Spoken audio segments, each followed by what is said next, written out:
शंकर भगवान की।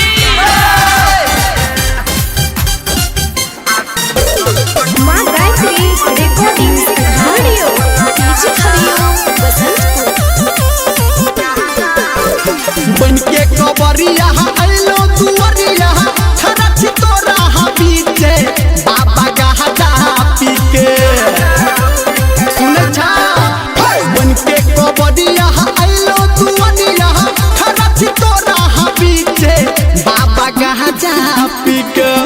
ओ भोला गाजा पी के आसुतल चकोन पर बद के नीचे बाबा गाजा पी के आसुतल चकोन पर बद के नीचे भोला गाजा पी के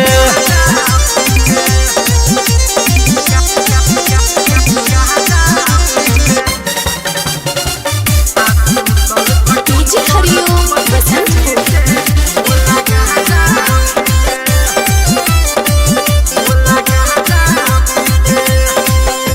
दौड़ल एलिया तोरा दर्शन के आशा में अपने छमातल बाबा भंगिया के नशा में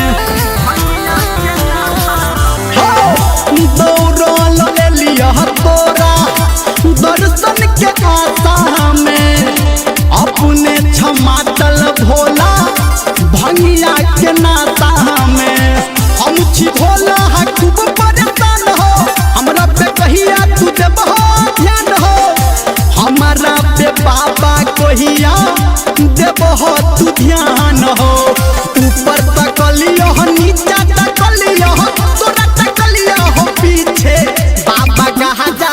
पी के हो भोला गाजा पी के आसुतल छकोन पर बद के नीचे बाबा गाजा पी के आसुतल छकोन पर बद के नीचे बाबा गाजा पी के। अभी आप सुन रहे हैं सावरिया म्यूजिक डीजे हरिओम बहिन गेल बाबा तू तो केहन न से बाज हो एगो कबरिया के नहीं तू सुनै छ आवाज हो हे हो बहिन गेल बाबा तू तो केहन न से बाज हो एकटा कबरिया के नहीं तू